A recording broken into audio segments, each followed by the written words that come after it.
Éclosion de soi, un podcast au service de la conscience, un podcast avec des mises en pratique concrètes pour libérer nos schémas limitants et accéder au plein potentiel de notre âme. Éclosion de soi t'accompagne dans l'introspection, au chaud dans ton petit cocon pour te permettre d'éclore au monde et de renaître à nouveau. Envole-toi, libère-toi des carcans, ton âme est illimitée. Pour nous soutenir, n'oublie pas de liker, de t'abonner et de partager. Mais surtout, pour nous soutenir, éveille ta conscience, libère-toi de tes chaînes et rayonne l'amour tout autour de toi.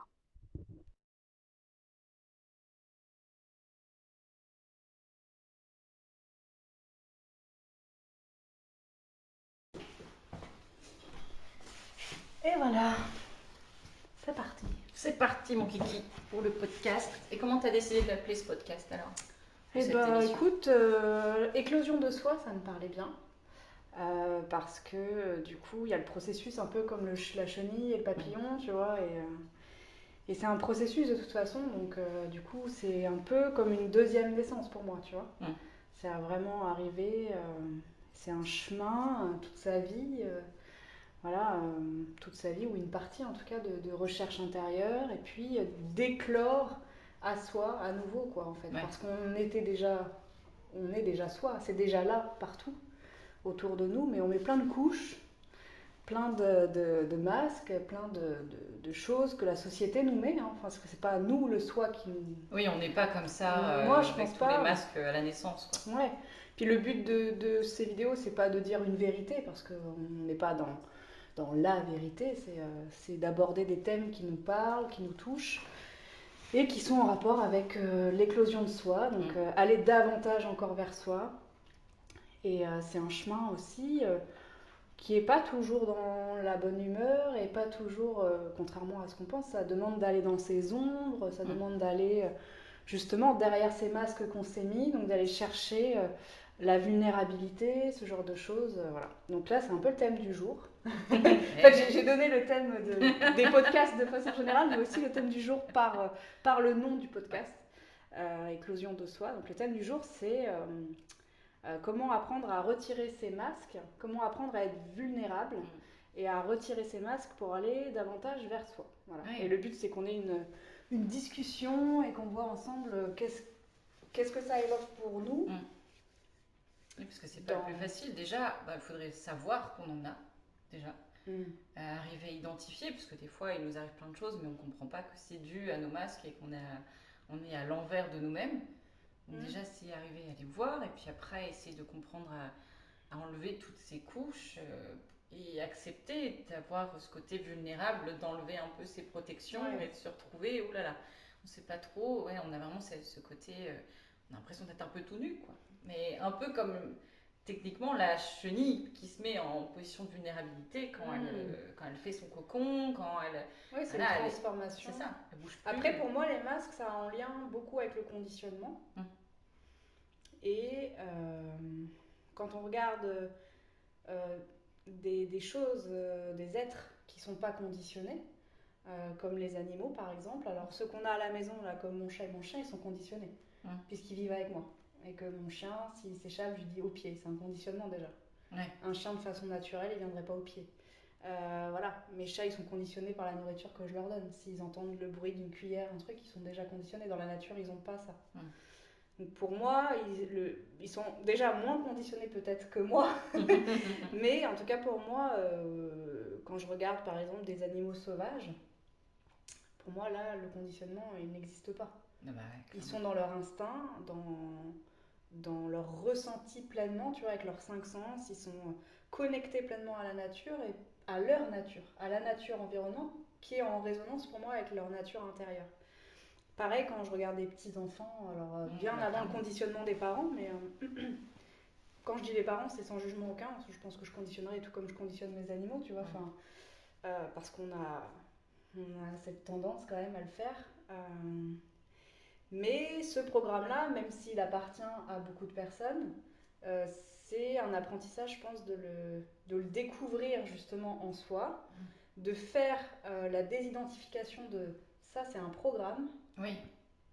Ça, c'est Oui, ce donc qu'on on m'a le voit, mis. ouais. Soit poli, soit gentil, soit sage, soit ci, soit ça, soit machin. C'est ce que je disais dans mes ateliers. La loyauté, pour moi, c'est pas forcément toujours positif parce que Ça enferme. ça enferme dans quelque chose. La loyauté à la famille, à la société, à des choses qui nous appartiennent pas. En tout cas, ça enferme. La loyauté par rapport à soi, là, c'est excellent, tu vois, pour moi. Mais donc, ouais, pour toi, comment tu les vois, toi, tes masques chez toi? Comment tu les perçois, tes conditionnements? Ben, déjà, ça fait au moins 3 4 ans, on va dire, que je fais ce cheminement. Et au tout départ, ben, on a du mal à y croire, on a du mal à le voir. C'est comme si on était vraiment dans un brouillard et que Ouais, bon, on avait tellement de couches qu'on les voyait pas, on s'était habitué à ces couches-là. Donc, ouais. je suis assez curieuse, donc j'aime bien voir tous divers sujets. Donc, du coup, ça m'a aidé à voir les choses autrement, à sortir un peu de ce brouillard-là. Après, bah, une fois identifié, c'est ok, qu'est-ce qu'on en fait, quoi. Comment on fait? Mais généralement, la vie amène les choses pour qu'on Ouais, ait travaillé c'est sûr. à un moment donné. Donc, même si voilà, on les voit et puis on esquive un peu, à un moment donné, ça revient toujours. Et quel masque tu penses que, par exemple, tu portes, toi? Là encore, si les blocages envers moi-même, comme si j'avais une sorte de plafond de verre, alors que j'ai des capacités, mais du coup, il y a ce truc, tu vas pas y arriver, et du coup, ça lance pas. C'est un peu ça, et puis après, Donc, c'est des d'autres peurs, quoi. peurs encore aussi. Ouais, là, on est sur la phase des peurs. Ok. Les Ok. peurs voilà, financières, de la vie, Hmm. parce qu'on a cette invitation à revenir à soi et à se faire confiance, mais Ah ouais, c'est vrai. ça réveille quand même des peurs, Qui et sont puis souvent liés à l'enfance, c'est aussi relié les masques à nos blessures. Alors, il n'y en a pas que 5, il y en a 5 bien connus, mais il n'y en a pas que 5. Et en général, ces blessures, quand on les identifie, on identifie le masque qui va avec. oui, Tu ça vois? aide. Par exemple, moi, je sais que j'ai beaucoup eu la blessure d'abandon et du rejet dans mon enfance. Et donc, j'ai souvent le masque de je suis forte. Je montre pas mes émotions, justement, je suis pas vulnérable. Et ça, c'est quelque chose qui m'a été demandé de travailler ces dernières années, fortement, mais vraiment de façon Ouais. à me bousculer bien Ouais. pour justement me mettre dans cet état de vulnérabilité. Et pour moi, la vulnérabilité, ça a à voir avec l'amour, en fait. L'amour de soi. À quel point je m'aime suffisamment pour accepter une émotion, la délivrer, l'accueillir, la délivrer, tu vois, l'écouter. Et puis, du coup, effectivement, l'accueillir et dire, ok, je me désidentifie de cette émotion, c'est-à-dire qu'elle est là, je l'accueille, et elle passe à travers moi, et elle a le droit de s'écouler. Donc, par exemple, la tristesse, tu vois, elle est là, elle est liée à un système à l'intérieur de moi, elle a le droit de couler, d'être accueillie, mais de ne pas m'y attacher. Et moi, en fait, moi, ce que je perçois beaucoup, c'est... Enfin, ce que j'ai appris surtout, en fait, je pense, c'est de quitter un petit peu mon système d'attachement que j'avais de par ma blessure d'abandon et de rejet. Donc j'avais ce surattachement à certaines idées, par exemple, qui maintenant me paraissent erronées. Et tellement j'avais un attachement passionné et fort, je crois que j'en ai carrément fait un égrégore en soi, tu vois, des choses comme ça. Et donc ce masque, voilà, de sois fort, montre pas tes émotions parce que sinon on va te rejeter.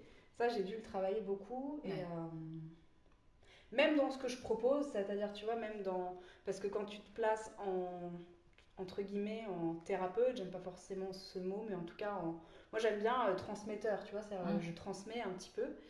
Et ben, forcément que tu as une image, entre guillemets, à tenir, un truc.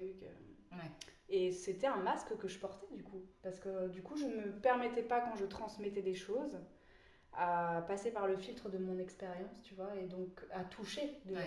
Et quand j'ai commencé un peu à me dire, ok, en fait, quand je raconte mon histoire, que je me mets en état de vulnérabilité, pour montrer aux autres que c'est pas parce que je transmets que je n'ai pas vécu, au contraire, même si je transmets, c'est que c'est passé à travers moi. Et bien finalement, ça arrivait à toucher un plus large spectre aussi de personnes. D'où le fait aussi ces vidéos aussi, je pense que c'est... Oui, Mais oui, justement, c'est l'expérience qu'on transmet. Ouais. C'est bien sûr, il peut y avoir des choses qui peuvent nous parler dans les livres ou autres, mais le plus pur, ça va être l'expérience. Et qu'est-ce que ça te fait de voir le masque chez quelqu'un, toi? Eh ben, ça me permet des fois de me poser la question sur moi. Là, par exemple, tu me parlais de cette blessure qui t'a fait avoir cette posture de très forte sur d'elle et puis qui a les épaules et qui porte tout le monde. Moi, je sais que j'ai eu un peu cette phase-là, mais sauf que j'ai eu vraiment du mal. J'avais complètement fermé le robinet des émotions. C'est-à-dire que j'avais absolument tout bloqué et qu'il a fallu que j'accepte rien qu'elle revienne dans ma vie. Et c'est ça aussi, là où il a fallu que je sois vulnérable, c'était de baisser l'armure, de baisser les armes et d'accepter en fait que les émotions que j'avais longtemps refoulées viennent et du coup que je vais devoir un peu comme un élastique tout le temps quoi. Ouais. On le temps, on l'ignore et puis à un moment donné il nous revient voilà. Donc accepter qu'elle revienne et justement là avoir cette phase de ok ça part, soit c'était des émotions qui me concernaient pas, soit oui mais laisser partir pour que j'ai plus un élastique qui me traîne en fait, qui me tire tout le temps. Okay.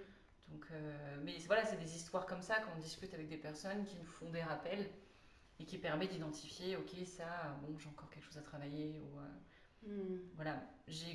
En tout cas, pour moi, j'ai compris que les émotions allaient être un indicateur justement sur ah tiens, il y a encore un truc qui me. Et qu'est-ce que tu ressens quand tu te sens vulnérable? Oh, j'aime pas ça. Oh là là. J'aime pas ça du tout. C'était pas facile, surtout qu'on est habitué à gérer, à avoir les choses en main ou autre. Donc, mais d'un côté, ça permet aussi de s'ouvrir. En fait, on s'ouvre. On a vraiment on s'ouvre aux autres et puis des fois, souvent on reçoit de l'aide et on accepte de recevoir aussi. Parce que, c'est pour ça que je te disais que pour moi, vulnérable, c'est en rapport avec l'amour parce que j'ai remarqué le plus souvent quand j'arrivais à être dans ma vulnérabilité, dans ma vérité, du coup pour moi vulnérabilité c'est un lien avec vérité, c'est-à-dire que si j'ai envie de dire merde je dis merde, si j'ai envie de pleurer je pleure peu importe les circonstances, si j'ai envie de crier je crie, si j'ai envie, tu vois je suis moi comme un enfant quoi. Un enfant, d'un seul coup, il se met à se rouler dans un magasin, il s'en fiche s'il y a du monde, lui, il ressent une émotion à l'instant T, ça le traverse, il faut que ça sorte. Et après, souvent, quand c'est terminé, tu vois. Mais nous, on a tellement, justement, de par notre éducation, eu ce truc de, on n'a pas à être, et donc on n'a pas à explorer ces choses, ces sentiments, ces émotions, c'est nous, en fait. Et souvent, moi, ce qui me fait peur, je passe du coq à l'âne un peu, mais c'est par exemple, justement, dans la notion de technologie, ça peut nous apporter énormément de choses, comme l'IA par exemple, comme ça peut être dévastateur parce que y a le côté aussi couper des émotions. Quand je vois beaucoup de vidéos, d'images faites par exemple par l'IA, ce que je perçois en premier lieu, c'est le côté lisse, sans émotion, sans nature, sans âme en fait. Sans âme, on va dire les choses. Même si aujourd'hui c'est un outil qui peut, s'il est bien utilisé, être puissant. Mais s'il est mal utilisé, je perçois ça que du coup il va y avoir vraiment ce miroir qui va se faire aussi avec nous en fait. De par le biais de l'image, tu vois, l'iconographie c'est important. Moi j'ai étudié l'histoire de l'art et en fait ces images-là, elles sont projetées vers nous. Tu vois, comme dans l'Antiquité, tu avais des sculptures et c'est projeté, ces images de dieux grecs, enfin tu vois, ces images après médiévales, etc. Ça construit toute notre culture. Et là, on arrive vers un autre pan de notre humanité. Et c'est pour ça que c'est intéressant aussi. Bon, ça sera l'objet d'une autre vidéo, mais... Oui, et surtout que ça va nous isoler. Et justement, encore au tout début, quand on observe qu'on a des masques et qu'on a besoin d'aide, en tout cas pour moi, j'ai eu besoin en fait de personnes pour pouvoir voir les différents masques parce que j'en avais tellement que c'était difficile de les identifier. Donc le fait d'être vraiment focus sur les réseaux ou autres, ça ne nous permet pas en fait d'avoir accès à ces émotions et justement à voir au lien avec les autres. Oui, puis de toute façon, les réseaux sociaux, c'est un masque. C'est-à-dire que ce qu'on présente sur un réseau, moi-même quand je mets sur un réseau social, personne ne connaît ma vie. Je présente mes tableaux, je présente le côté positif de mon être. de ce que j'ai envie de transmettre et les côtés, oui, le côté quand même, j'ai une certaine fierté de dire voilà, j'ai fait tel tableau ou je propose telle formation, ou voilà. Par contre, c'est en aucun cas représentatif, à aucun moment de ma vie, de qui je suis profondément. Par contre, ce qui est important, je pense, c'est ça, c'est de faire une désidentification, encore une fois, entre ce que tu es, ce que tu incarnes, qui tu es vraiment, et l'image, tu vois, que tu vas jouer, le personnage en fait, l'ego quoi, tu vois. Et te désidentifier de l'ego progressivement, arriver à détecter, ok, ça, cette réaction, cette forme de pensée, cette émotion, est-ce qu'elle est vraiment moi?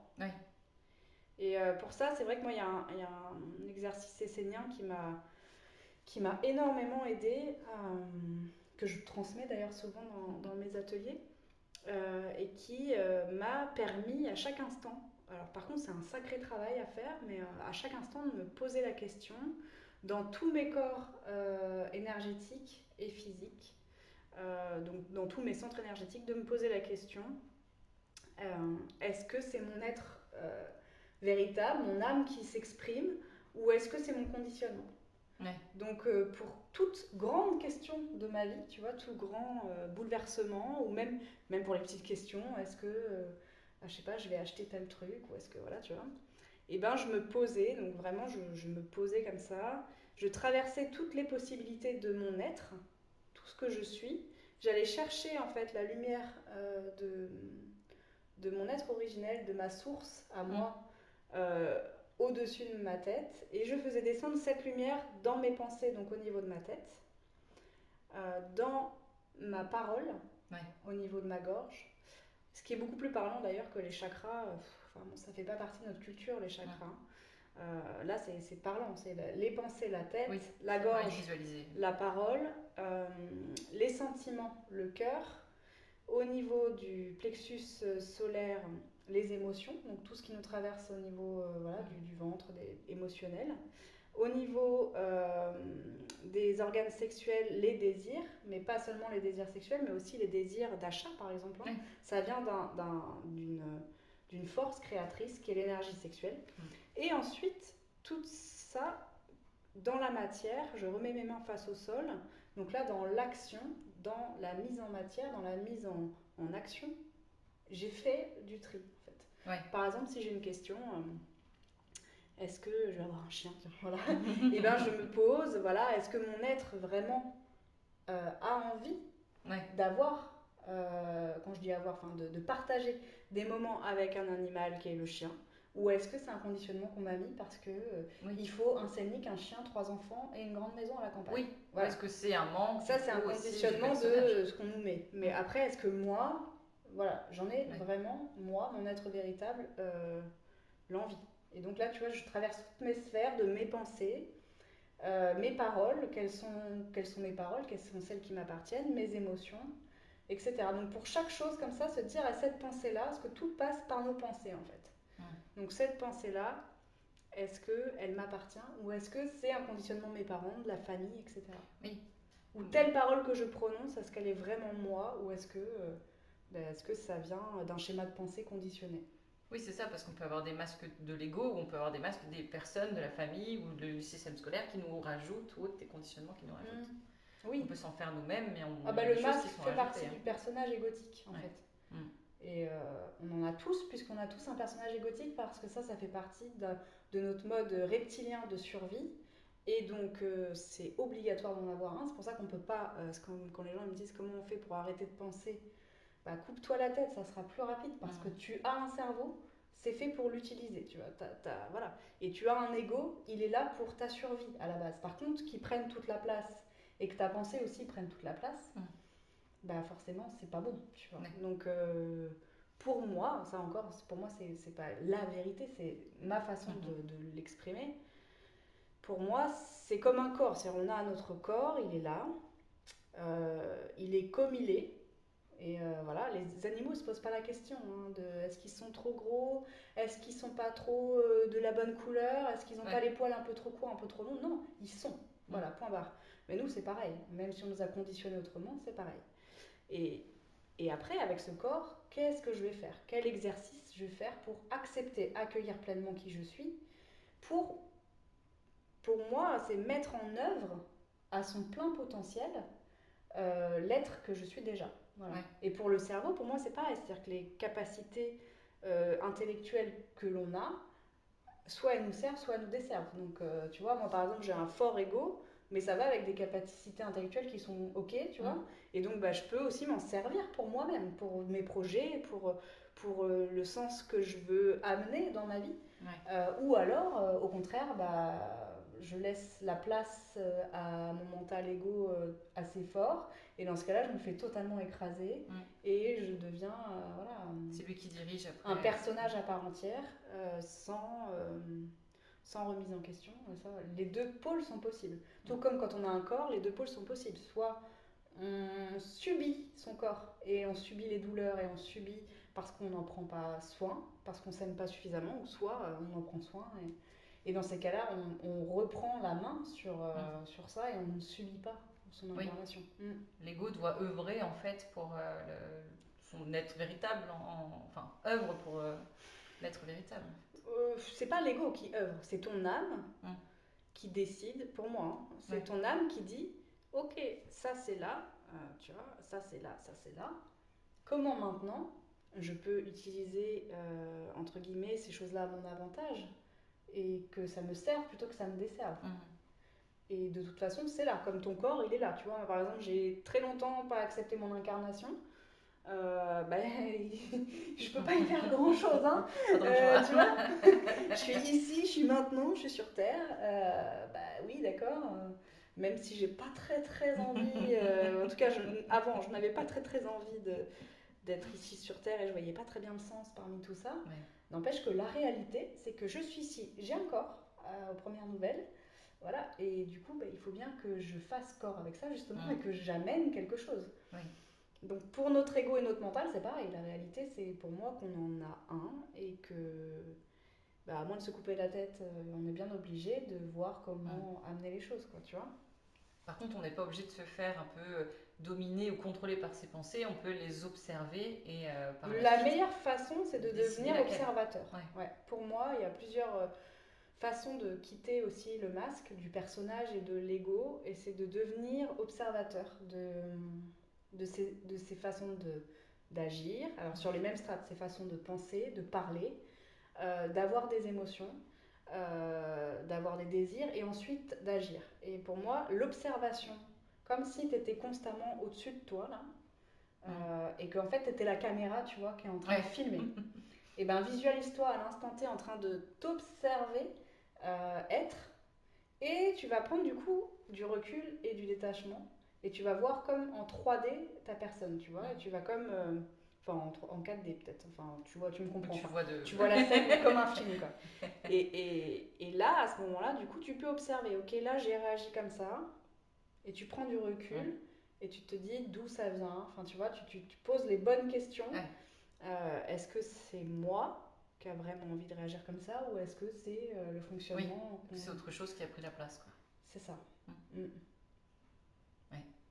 Faut arriver à observer, il faut se détacher. Le détachement, l'observation. Ouais, l'observation, la contemplation, le détachement, d'être dans l'écoute active, je dirais beaucoup. Moi, c'est ce qui m'a parfois manqué, ça, parce que je suis beaucoup dans l'expression extérieure de ce que j'ai à l'intérieur, une espèce de frénésie de devoir, je suis beaucoup dans l'action, je suis bélier, donc faut que ça y aille, quoi, tu vois. Sauf que dans cet empressement, à certains moments de ma vie, même encore parfois, dans cette volonté, en fait, c'est comme si j'avais en moi une volonté de toujours avancer, toujours aller à mon maximum de mon potentiel sur plein de sujets différents. Et comme je touche à plein de sujets, je suis un peu multipotentielle, en fait, du coup, j'ai parfois cet empressement qui fait que je ne me place pas dans cette contemplation et dans cette observation de ma personne, et qui fait que je fais les mauvais choix ou je prends des mauvaises décisions. Et est-ce qu'il y a vraiment des mauvais choix? C'est ce que j'allais dire. Je sentais la question qui arrive, tu vois. Je suis dans mes pensées. Je te dis les questions-réponses, moi. C'est ça. Bah oui, je sais pas. Non, certainement que non. En fait, tout est expérimentation. Mais je pense quand même qu'il y a une part de... Si notre âme expérimente des choses, c'est qu'elle doit les expérimenter. Mais il y a quand même une part d'expérimentation qu'on n'est pas obligé de vivre. Oui. C'est-à-dire que la souffrance, le conditionnement à certaines choses, tu vois, par exemple dans le travail, des choses qui sont difficiles et qu'on n'a pas envie de vivre mais qu'on les vit, peut-être que c'est juste à un moment donné que nos masques, notre conditionnement, notre ego a pris une place trop importante et que du coup on s'est complètement annihilé, on a fait l'abnégation de notre être profond et donc forcément on vit des expériences qui sont nécessaires puisque ça nous permet de nous dire ok ben non en fait ça là c'est pas moi. Combien de, tu vois, de personnes j'ai par exemple qui me disent bah, après un burn-out ou après des expériences de vie, des séparations, des choses lourdes, le décès de quelqu'un, voilà, ils réalisent que d'un seul coup en fait la vie c'est important, que l'amour, le lien avec les gens c'est important, et parfois bah, il te faut des grandes claques en fait et c'est bien. Oui. Mais est-ce qu'on est obligé de les vivre? Et non, je pense aussi que quand tu poses la question à ces gens, en fait à l'intérieur d'eux ils savaient. Oui, bien sûr. Il y a souvent cette phrase je le savais, je l'ai senti, mais je me suis pas écoutée. Au fond de nous, en fait, on le savait. D'où le fait de s'écouter sur chaque... alors, pas trop s'écouter, parce que là, après, ça devient de l'ego. Parce que l'âme, en fait, c'est pas écouter comme du blabla mental. Hein. Quand je dis écouter, c'est là, c'est pas là. Oui, c'est comme si c'était évident. C'est pas, par exemple, j'ai une question entre ce boulot-là et ce boulot-là, c'est pas dans ma tête que ça se passe. Si c'est dans ma tête, c'est l'ego. Si c'est le mental qui est en train de faire des... Voilà, c'est ici. C'est ok. Je me reconnecte en fait à mon cœur, je me reconnecte à moi, à mes émotions, je vibre pourquoi? Je vibre pour cette décision-là ou je vibre pour cette décision-là? Qu'est-ce qui m'appelle? Les enfants, par exemple, même les animaux, le savent très bien. Ils sont... S'ils ressentent quelque chose, c'est vraiment du ressenti, donc c'est de l'instinctif. Nous, on a perdu ce côté instinctif. Si tu le ressens, eh bien, dans ces cas-là, c'est par là, tu vois. Et moi, constamment, je fais cette expérience de... Pourtant, j'ai une forte écoute de moi-même, mais de me dire, ok, en gros, j'ai l'instinct, j'ai l'intuition que ça va pas être ok. Mais je continue quand même, comme pour après me dire, bah tu vois, je le savais. Je le savais. Mais bref, je continue quand même, et puis à un moment donné, bah forcément... je réalise que ce que j'avais ressenti arrive. Et donc, bah, ça me fait revisiter tout le parcours et tout ce que j'aurais pu m'éviter, tu vois. Et bon, là, c'est encore un autre thème, on parle de l'intuition, mais tout ça se rejoint. C'est-à-dire que les animaux, par exemple, sont dans leur ressenti, sont connectés fortement à leur être profond. Et donc, il n'y a pas d'erreur. Il n'y a pas d'erreur puisqu'ils sont constamment connectés à leur instinct, en fait. Oui. Ils ne peuvent pas se tromper de... Il n'y a même pas de... Enfin, le côté animal et le côté humain, je ne sais pas si ça peut être comparé, mais en tout cas, quand on joue un animal, il est dans cet état d'être sans question, sans positionnement, sans ego, sans... Voilà. Et pour les enfants, c'est quasiment pareil. C'est ça. Si un enfant il a envie d'aller par là, il va aller par là, il ne va pas réfléchir. Et nous, c'est parfois effectivement le mental peut-être qui... Mais en tant qu'adulte, quand on est enfant, bon, on a quand même encore il y a des couches, il y a des conditionnements. Au fur et à mesure que tu deviens adulte, on t'en rajoute. Et on s'en rajoute, nous. Hein. Oui, on s'en rajoute parce qu'on accepte, mine de rien. On accepte, on accepte les conditionnements, c'est comme si on donnait notre accord. C'est un implant en fait, le conditionnement. Ouais, c'est un implant, l'implant de ci, l'implant de... Enfin, c'est des implants différents et on n'est pas tous implantés au même niveau. Mais c'est un implant. Et après, bah, c'est depuis quand j'ai cet implant, par exemple, de la peur de travailler? Est-ce que ça date de cette vie ou dans une autre vie, peut-être? Mais tout ça, c'est... Il faut juste les désintégrer, se désidentifier progressivement. Et toi, je le visualise comme moi qui ai une tonne de manteaux, tu vois, et tellement de manteaux que du coup, tu peux plus percevoir. En fait, quand on parle d'écouter son cœur ou autre, en fait, des fois, on a tellement de couches que... Des couches de quoi? Dans ma visualisation, c'est des couches de manteau, tu vois. Ouais. C'est les manteaux, des peurs, des trucs, des choses qu'on te dit, des choses que tu prends pour la vérité qui ne sont pas. Des conditions. Ouais, voilà, c'est ça. Et en fait, écouter ton cœur, c'est comme s'il pouvait. C'était petit ce que tu entendais, tu vois, c'était étouffé. Donc au tout départ, il faut que tu arrives à d'abord enlever certaines couches, et au fur et à mesure, hop, tu comprends des trucs, tu testes, tu vois, ah oui, je le savais en fait, et tu apprends, c'est un apprentissage en fait. Il y a quelques petits, parce que bon, on parle beaucoup, mais après, il faut des fois passer à du concret, entre guillemets, à l'action. Ouais. Bah, moi, je suis bélier, donc forcément, le blabla spirituel sur la longueur du temps, sans à un moment donné une mise en place de choses, ça m'énerve. Et on en voit beaucoup, quoi. Et je trouve que, voilà, moi, je me considère plus comme spirituelle. J'ai envie de me désidentifier de ça. Et pourtant, je me suis identifiée, c'est un implant et un égrégore dans lequel j'ai sauté depuis mon enfance. Donc j'avais 8 ans, et vraiment 8 ans, j'étais en mode passionnée du sujet et de tout ça. L'ésotérisme et tous ces développements personnels, la spiritualité, tout ça.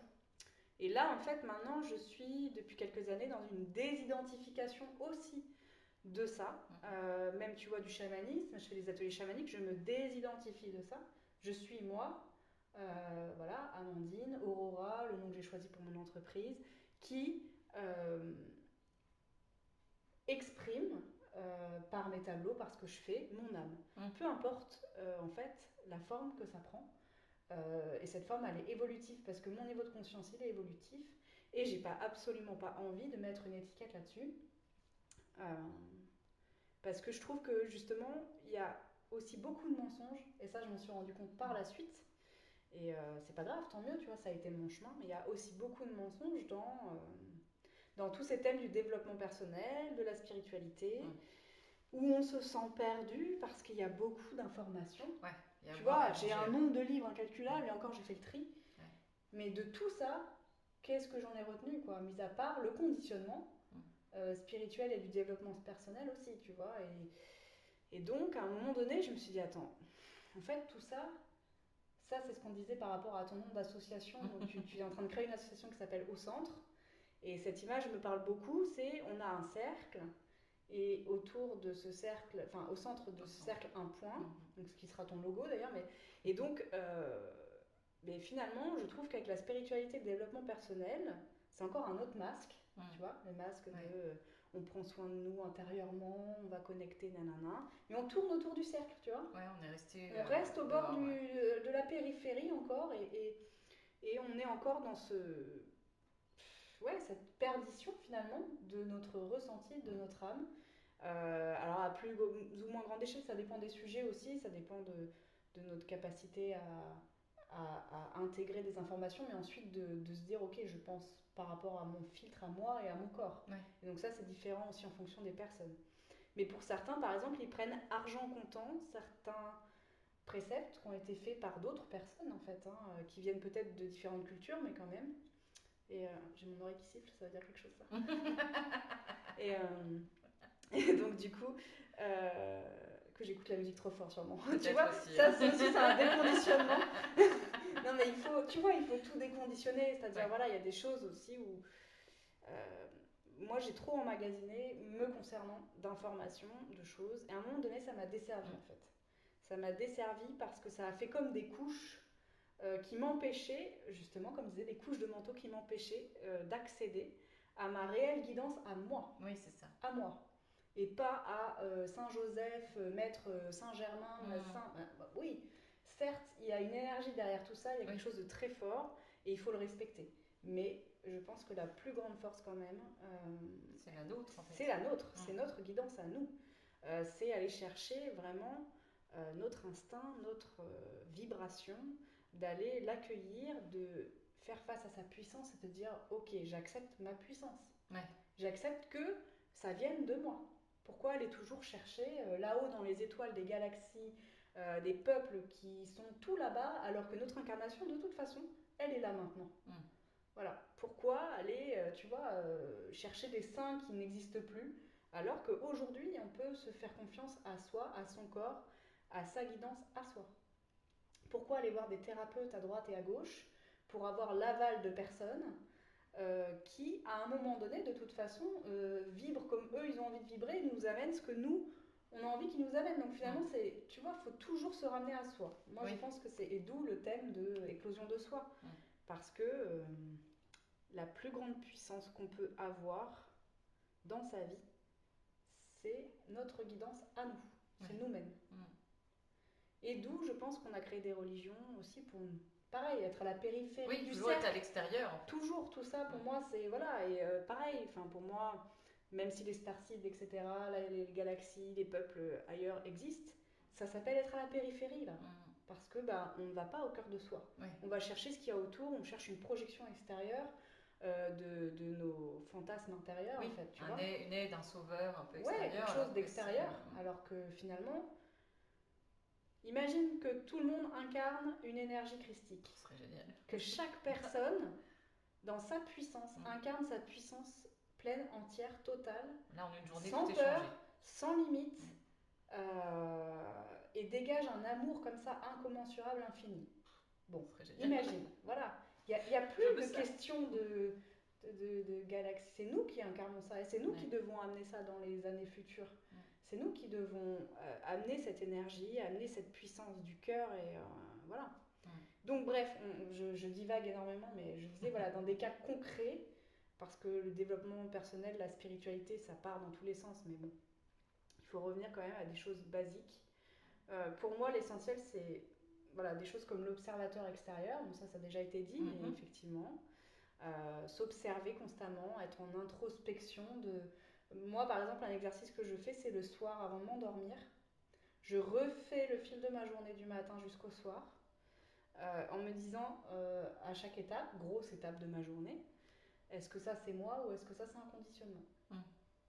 Est-ce que ça c'est une envie personnelle ? Mais ça peut être pour des choses basiques, parce que tu vois, ma journée par exemple aujourd'hui, j'ai fait mon ménage, je suis allée promener mon chien 2 heures et après j'ai rendez-vous avec toi pour la vidéo et ensuite avec une autre personne pour un truc que je dois vendre. Donc c'est vraiment des tâches, voilà, on s'en fiche, enfin tu vois, c'est pas, je vais pas aller faire une conférence je sais pas où, gna gna gna, et puis après je fais un soin, puis après non.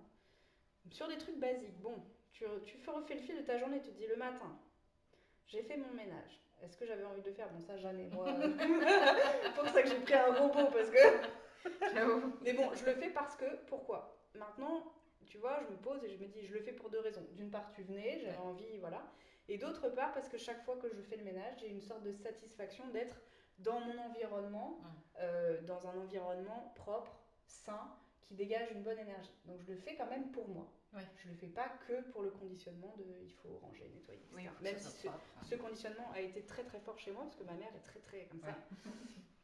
Donc j'ai dû le travailler. Après, j'ai été promener mon chien. Est-ce que ça me fait plaisir ou est-ce que c'est parce qu'on me dit qu'il faut promener son chien 2 fois par jour ? Tu vois, sur toutes ces petites questions-là, de se poser vraiment, à un moment donné, de s'observer de la scène que tu as vécue dans la journée. Là, c'est sur des choses que moi j'ai fait, mais ce qui va être encore le plus parlant, c'est dans ce que l'on incarne. Ça, oui. Est-ce que à ce moment-là, dans cette situation compliquée, j'ai continué à incarner de l'amour, ou est-ce que là j'ai débordé d'ego parce que voilà, j'avais une blessure et il fallait que ça sorte, ou est-ce que tu vois ? Donc de s'observer et donc faire le fil le soir, moi je trouve que c'est pas mal. Le matin, j'adore, alors je le fais pas tout le temps, mais sur certaines périodes, le journal de gratitude. Ah oui. C'est encore un truc, voilà, du développement personnel, blabla, mais cette gratitude, moi je trouve que se reconnecter à la gratitude d'être vivant, d'avoir 2 pieds, 2 bras, de pouvoir parler, de pouvoir ressentir des émotions dans son cœur, tu vois, c'est des gratitudes simples, quoi. Enfin, j'ai un toit sur la tête, enfin voilà, j'ai des animaux extraordinaires, j'ai des amis en or. C'est des choses très simples, mais tout de suite, tu montes ton taux vibratoire en fait, et tu vas vibrer quelque chose de beaucoup plus harmonieux, de plus en accord avec toi et avec ton âme. Et tu vas du coup forcément être plus en vibration avec ton être aussi. Donc voilà, la respiration, c'est des choses tellement basiques, mais tellement, et on va chercher tellement loin. C'est ça, alors que c'est simple. C'est vrai que la respiration, tellement simple. Si tu veux accueillir ton âme à l'intérieur de toi, inspire, expire. Point barre, tu vois. Et ça peut être, par exemple, moi, tu vois, je vais promener mon chien. Bon, des fois, j'ai envie, des fois, j'ai pas envie. Mais quand j'ai pas envie, je me dis, bah, je vais prendre cette séance pour moi. Et sur tout le trajet, je vais faire des respirations différentes. Mais un peu, je suis mon instinct, en fait. Enfin, voilà. Voilà, c'est vrai que j'ai étudié un peu le breathwork ou des choses comme ça. Mais soit j'écoute vraiment qu'est-ce que j'ai besoin. Est-ce que j'ai besoin d'une hyperventilation? Enfin, tu vois, voilà, ça vient comme ça vient et je respire. Et j'inspire et j'expire. Et j'ai vraiment cette conscience de dire j'inspire mon âme et ça vient m'inspirer justement dans ma vie, dans ce que je fais. Oui. Tu vois? Oui.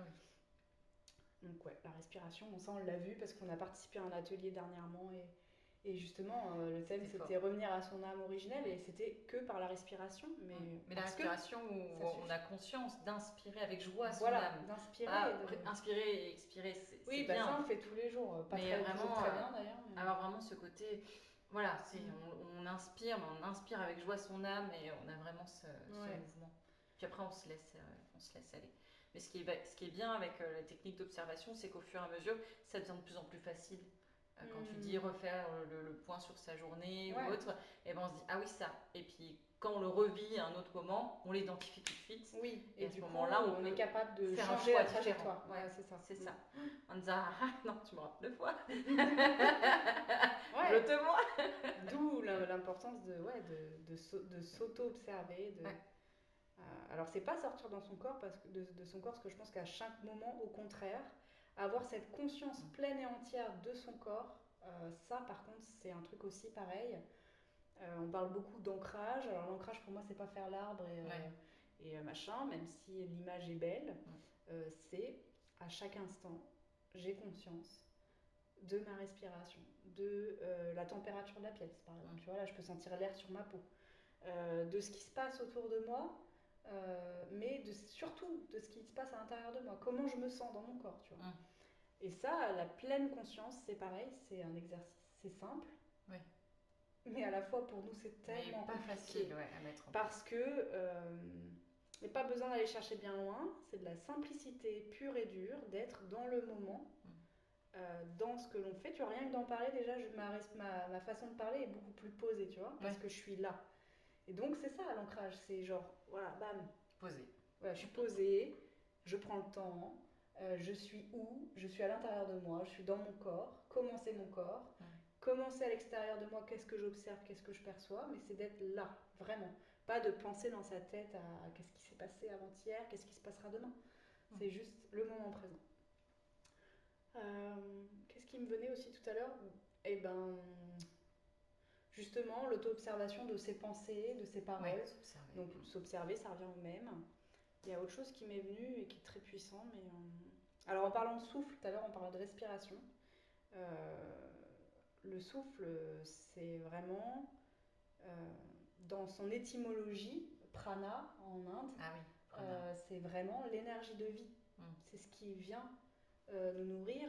En hébreu c'est pareil, roi. C'est vraiment le souffle divin. Donc si on veut faire rentrer, si on veut se connecter et intensifier la présence de notre âme en nous et qu'elle prenne vraiment la place, toute la place, et bien la respiration, c'est étymologiquement, c'est déjà écrit. Donc il n'y a pas besoin d'aller chercher 10 000 bouquins. Voilà. Oui, en fait, c'est simple, mais on a du mal à le voir et du mal à l'appliquer. Ouais, c'est parce qu'on a un peu... pour beaucoup. Parce qu'on aime bien aller chercher la complication alors que les choses sont tellement faciles. Je pense qu'on a du mal à croire que c'est aussi facile. Tu vois, on dit c'est facile, non, il y a un truc, c'est louche. Des fois, on a besoin que ça soit compliqué avec des process, des protocoles, avec quelqu'un de renom qui va nous dire machin, alors qu'en fait, non, juste, parfois, on a besoin de certaines personnes pour nous ouvrir à d'autres niveaux de conscience, pour nous amener des clés. Mais il ne faut pas se noyer, comme moi j'ai pu faire, par exemple, dans un flot ésotérique, exotérique et tout ce que tu veux d'infos qui ont toute leur vérité, tout est juste si tu veux, mais à un moment donné, tu te retrouves dans un brouillon et tu ne sais même plus en fait qu'est-ce qui est toi, qu'est-ce qui n'est pas toi. Il faut après faire un gros travail de désidentification de tout ce que toi tu as créé, quoi. Parce que après tu te crées des formes de pensée tellement puissantes que tu t'identifies et que ça devient toi. Et du coup, après, pour faire machine arrière et dire attends, ça en fait, c'est pas moi. Je me suis identifiée à un schéma de pensée, à un égrégore, et ça, il faut que je le brise. Et puis que je revienne à l'essence originelle de ça, quoi. Ouais. Tu vois, et de moi, finalement. Donc, ouais. Mais Voilà. une phrase que j'aimais bien, c'était quand tu penses savoir, en fait, tu sais rien. En fait, si tu dois constamment déconstruire ou autre, et au fur et à mesure que tu déconstruis, tu réapprends, tu déconstruis, parce que tu te rapproches beaucoup plus de toi-même. Ouais, et puis alors moi j'aime bien par exemple la connaissance. Parce que c'est une naissance, tu vois, c'est pas la connaissance de façon mentale, tu vois, c'est une naissance avec soi, quoi. C'est une connaissance. Et pour moi, le savoir, c'est intéressant, voilà. Mais ça peut être très, très, très perturbant, je cherche mes mots, mais très... ça peut nous emmener, comme tu disais tout à l'heure, à l'envers, quoi. Tu vois, ça peut nous emmener totalement sur l'inverse de ce qu'on souhaitait, finalement. Ouais. Donc là, l'essentiel, c'est s'observer, respirer, se remettre... Journal de gratitude, faire revenir vers soi. Un petit reset le soir de notre journée en s'observant. Et puis, travailler sur ses blessures, ça c'est très important pour le masque. C'est d'aller dire, ok, ça je l'ai vécu, c'est en lien avec quelle blessure essentielle de ma vie, et sans trop le mentaliser, mais juste l'accepter pour comprendre le schéma derrière ça, le conditionnement aussi, et aller déconstruire en fait. Et ne pas s'identifier à cette blessure. L'observer. Oui, parce qu'en fait, tout ce qui nous fait souffrir, ou tout, voilà, on est dans la capacité, notre âme, elle s'en fout totalement. Non mais vraiment, ça c'est l'ego. On s'y accroche alors que... C'est le personnage total, quoi. Enfin, toutes les blessures qu'on a dans notre vie, notre âme n'a aucune prise là-dessus. Rien. Par contre, l'ego, lui, va venir s'engouffrer, le mental, il va aller venir s'engouffrer. Ce qui va faire grossir le truc.